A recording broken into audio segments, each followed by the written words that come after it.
Welcome everybody, my name is Caleb Curry. I'm the owner of Caleb the Video Maker 2 here on YouTube and calebcurry.com, the website. And in this video we'll be talking about operating systems. It's important to know about operating systems if you are going to be doing anything with technology. Pretty much anything having to do with technology, you need to know about operating systems. So we're going to get into the basics of operating systems. This is designed for beginners, although, if you're advanced, it's fine. Don't have to run away or anything. Mainly, we're going to be starting with the basics and understand what an operating system is. So, when you have a computer, you have the monitor, where you view your content. Then you have the tower, which has the hardware in it. So that's where you have your processor, your power supply, your random access memory, your hard drives, all that stuff is within the tower. And then you also have software, which is the actual content within the computer. So I want to differentiate between the two terms, hardware and software.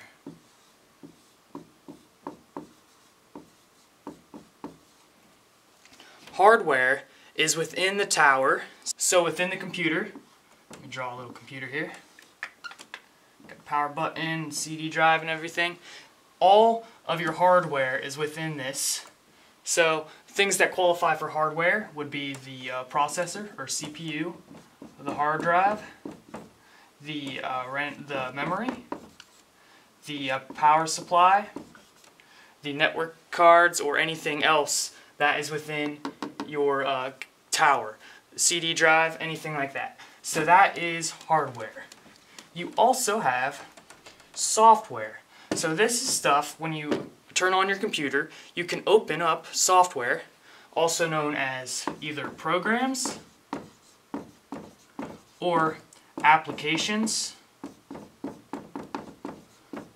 So for example, web browsers, so Firefox, Google Chrome, Internet Explorer, Opera, anything like that, Safari, these are all examples of software, as well as email clients, video games, anything you open up on a computer. You open up a program, a text file, or you always open it within a program. So Notepad++, if you've used that, that's a program or an application.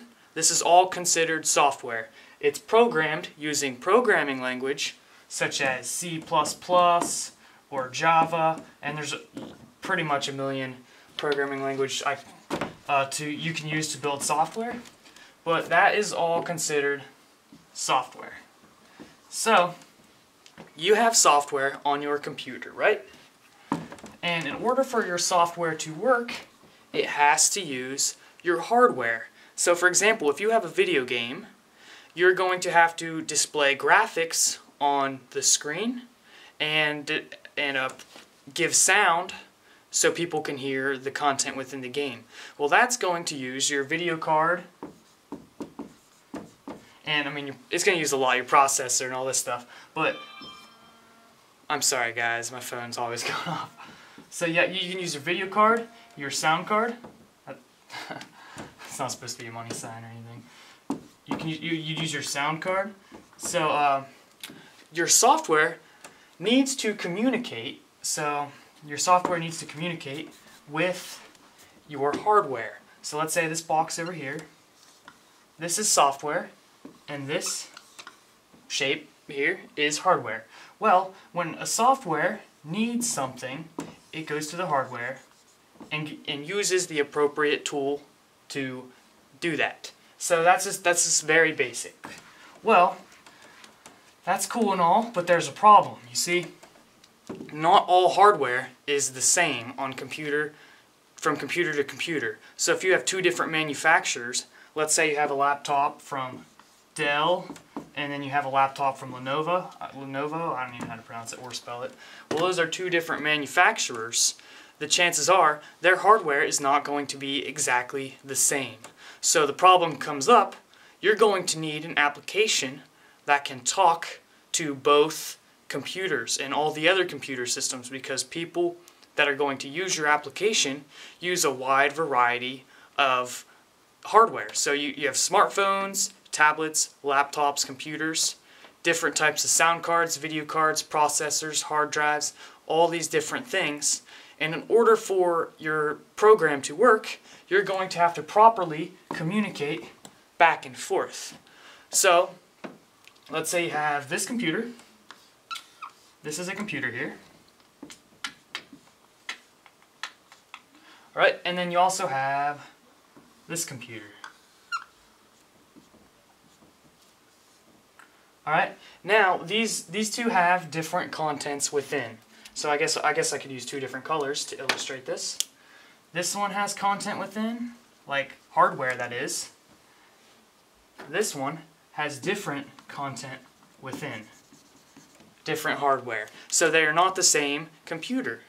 Now, when we build an application, so we have this general application over here. Let's say it is a web browser. Now let's go a video game. Let's go video game, right? In order for this to communicate with any computer, well, we would have to have not one of these, but you would actually have two different versions. So a blue one and a red one. So this program in reality is actually two different possibilities that this one, the blue one, can communicate with this one, and the red one can communicate with this one.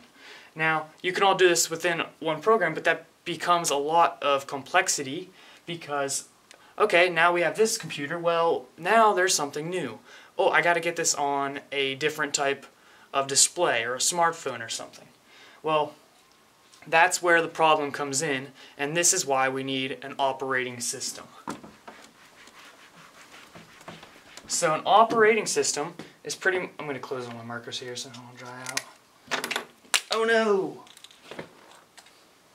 An operating system is pretty much an intermediary between the software and the hardware.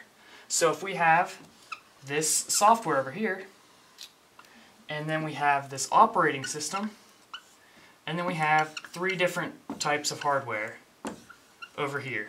Well, this software can communicate with the operating system, which then can communicate to the different computers. So now the person who's developing the app doesn't have to build it so it can do all of these things as taking information from the hardware and using it for its advantage.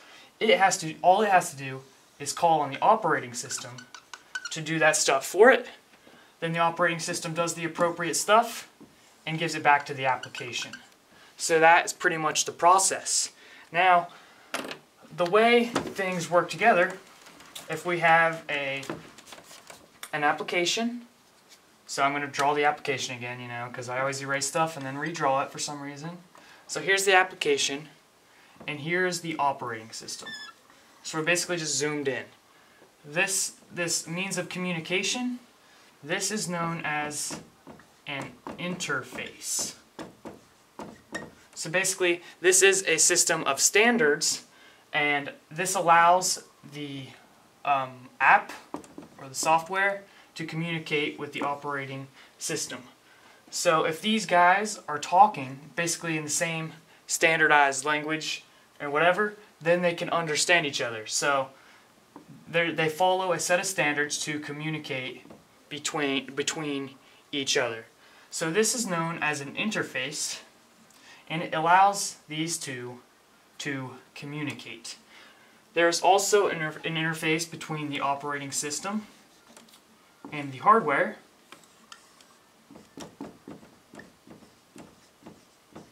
So these are both examples of interfaces, basically when they communicate. Now, there's also another interface. So when you're using your laptop, you could say, you communicating with the application. This is also an interface. So these three means of communication are all known as an interface. So with this system, all the application developer needs to know is what rules the operating system requires to communicate with the hardware. So just like this interface here, there's specific rules that allow these two to communicate. Well, the operating system has specific rules to transfer that to the hardware. So this can allow the application developer to program a certain way to ask the operating system to do something with the hardware. So an operating system, we could be using Windows 8, for example. Whoopsies. Well, Windows 8 has a method to communicate with the hardware. And the application, within the code, it needs to tell the operating system to do that and the certain rules and laws that the operating system requires. Now, to illustrate this concept visually, rather than developing a professional PowerPoint, I just did some arts and crafts. So here we have two computers, and I gave them different ledges to represent that they're different. So this one has different hardware than this one. They are not exactly the same, they're from different manufacturers. So now, I build this super awesome application right here. So you can see the application. Well, if you look, this is going to work with this computer here, because they connect, sorta. I mean, I am kind of bad at arts and crafts, but yes, they do connect. Now, if I want to use this application on this other computer, well, you can see it doesn't work out so well. There's some gaps, and things aren't going to communicate properly. Well, these are two different manufacturers. Now, the application developer is given the responsibility to make it work for both computers. So they're going to have to allow people to submit their hardware settings, and they're going to have to be able to reprogram to where they can communicate with multiple different computers within the system. And you're basically going to get a modified version of the application. So this is the same application, which can now communicate with this computer. So as you can see, we can communicate with both of the computers, so that's good. Although the problem is, the application developer had to develop an application that could speak with computer 1, which is going to take a lot of work without the operating system. And they're also going to have to develop the same application that can work with computer 2, not to mention many other computer systems. So that is the problem with applications without an operating system to allow things to piece together easier. So now what I want to show you is we have an operating system that can connect to the computer, which gives the application a platform to run on. So that not only, we just took all the extra stuff within the application that allowed us to communicate with the computer, and we assigned that to the operating system. Basically another piece in this process. So if we did this for this application over here, get rid of this extra stuff.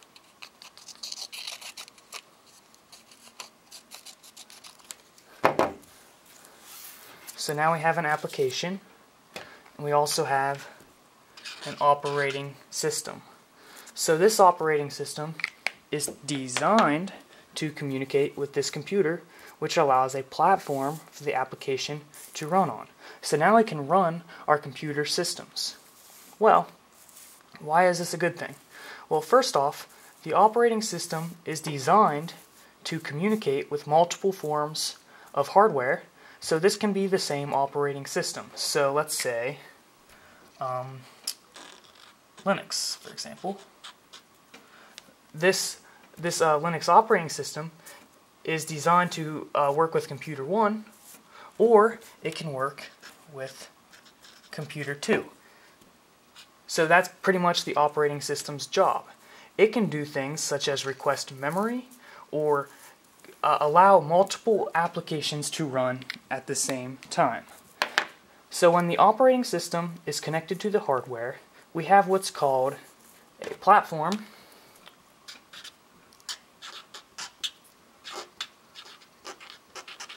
for the application to run on.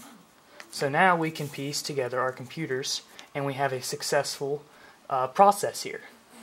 So for example, this platform is running a Linux operating system, Well, Linux actually can understand another application. So these application developers don't even have to worry about communicating with the computer. All they have to do is worry about communicating with this nice platform with the operating system. And we can also run this on a different computer, for example. So now all of that work is sent to the operating system, which makes the application size smaller, because if you remember before it was like this big, now it's only this big. So now the application is smaller, and we don't have to work extra to communicate with the hardware. So from what we know so far, we have the user, the application or the software, then we have the operating system, and then we have the hardware. And I'm going to get a better marker here. So basically, the operating system allows the application to communicate with the hardware more easily, correct? Well, I wanted to get into something known as abstraction. So this is basically making something extremely complex and thinking of it in a simple way. So we think of it as operating system. We don't necessarily think, oh, the operating system has tons of services, it has to worry about inputs and outputs, read and write requests, so if you save a file, it has to do something with it, it has to communicate with all the different hardware pieces and blah blah blah blah and so forth and so forth. We just think of it as the operating system, and we throw all of that work on the operating system, and we don't necessarily have to think of the entire thing every single time we think of it. So that's kind of hard to understand. So I thought of an illustration. Well, here's a phone.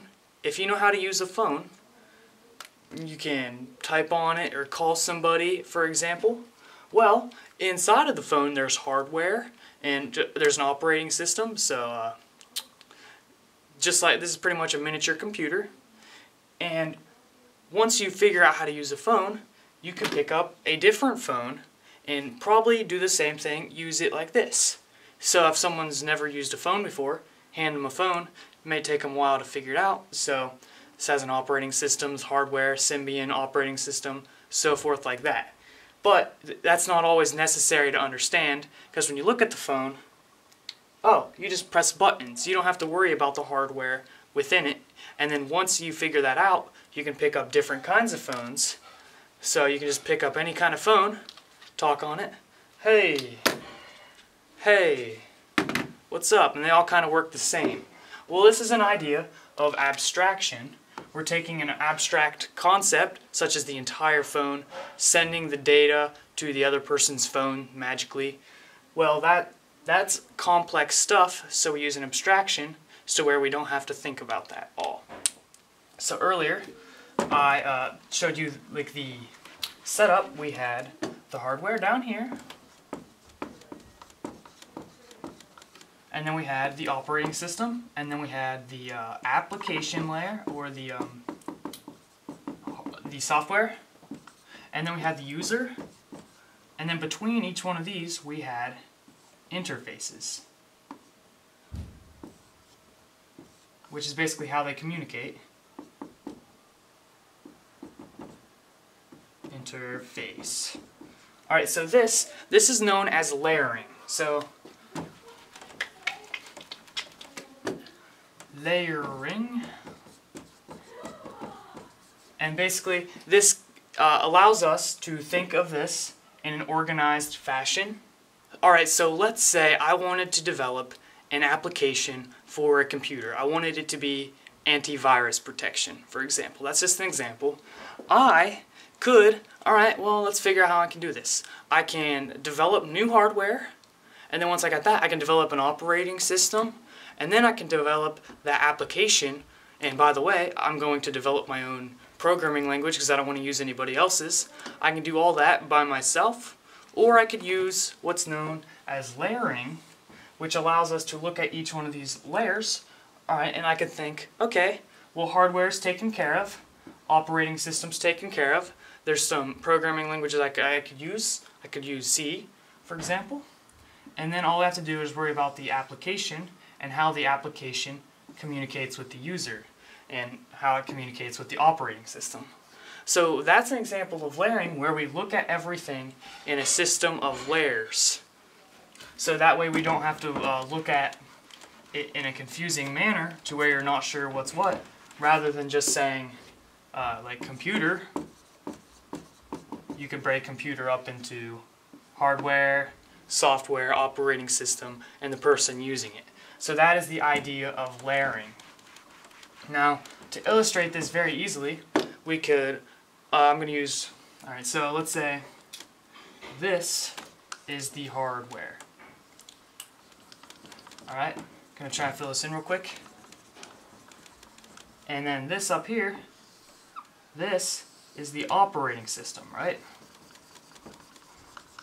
Alright, so now the interface between these two, this allows them to communicate. So we could say we have an interface right here, which overlaps a little bit, which allows it to take information from the hardware and give it to the operating system, or vice versa. So this is the interface.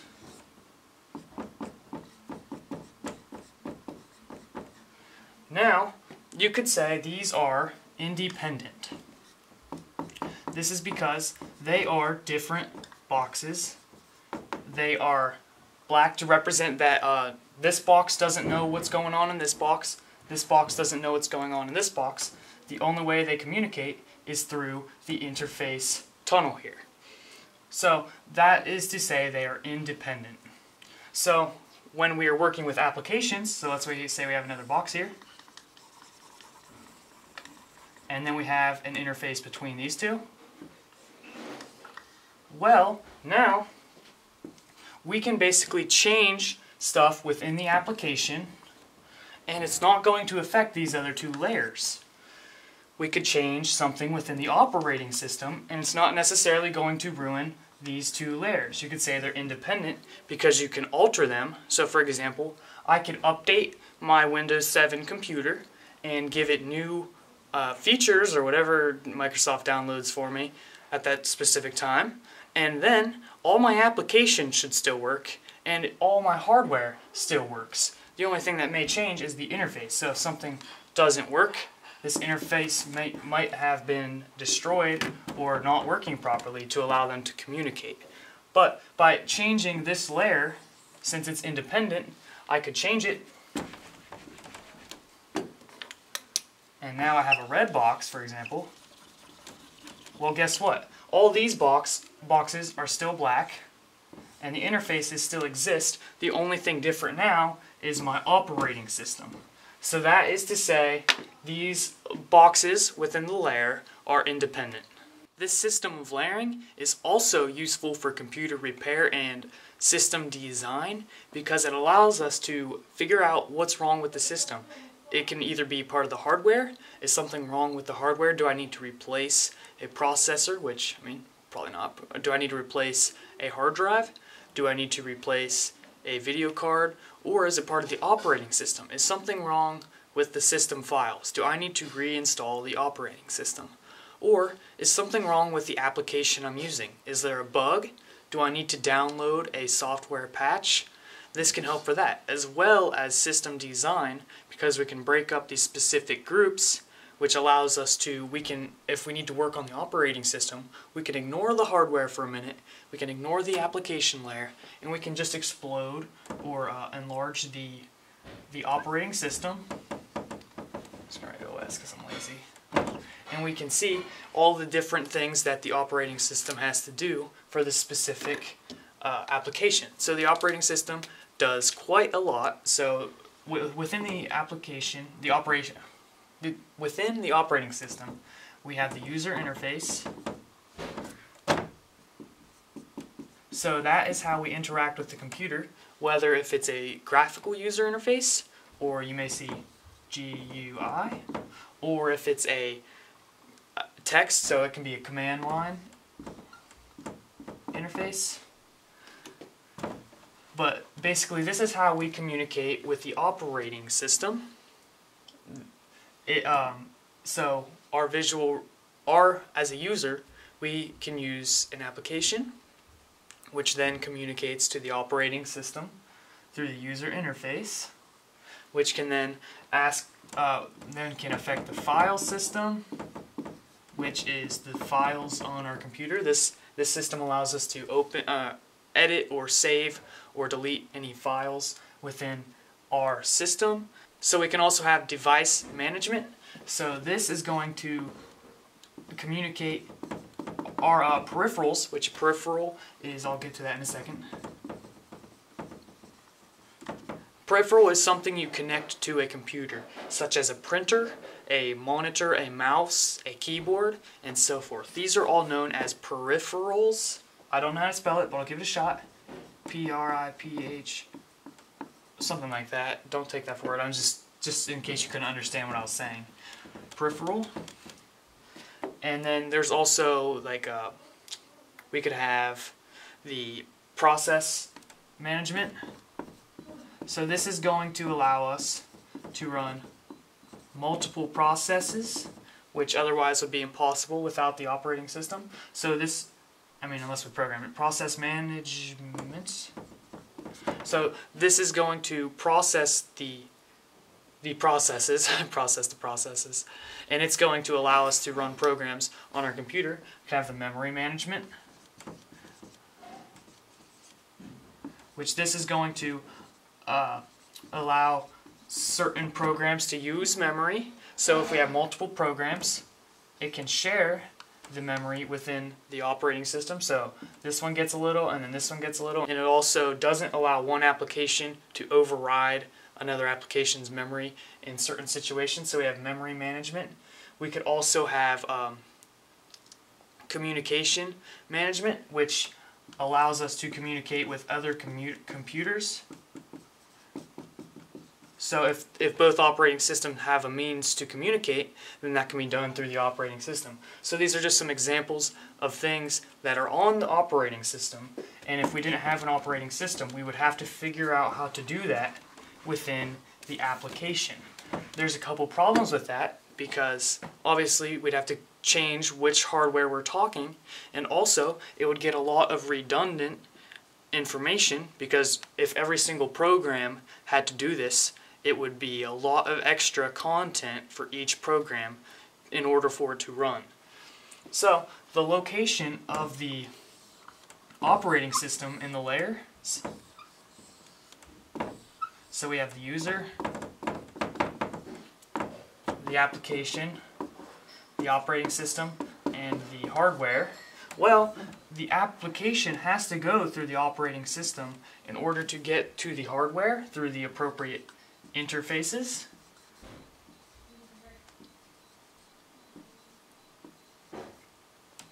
So if we have something such as saving a file or deleting a file, we can store that on the operating system, and it's in the perfect location because we use the operating system to contact the hardware rather than having this kind of stuff stored within the application. It's great to have it within the hardware. So when you have a program and you can go to like File, Save, well, that's the user interface. This thing is so annoying. Interface. And this is going to do all this stuff within the operating system without necessarily telling us every single thing it does, and that's another example of abstraction. So just by clicking save or something, a lot of stuff is going to be done, a complex system, but all we had to do was click one button by the user interface. So those are some more examples. So there are many types of operating systems many of you have probably heard of. So for example, we have the Mac operating system. This is an example of a proprietary operating system. Basically, all of the Mac operating systems run on an Apple computer, and they are not open source or anything. We also can have, like, for example, Linux, which is said to be open source. This is an example of an open source operating system which displays its code publicly for people to edit and improve. Then we have like the Windows series. So like Windows 95 or 98 or 2000 and Windows 8. And guys, I don't understand, why did they go from Windows 2000 all the way down to Windows 7? That's like a downgrade of 19,993. So I've never understood that, but whatever. Microsoft.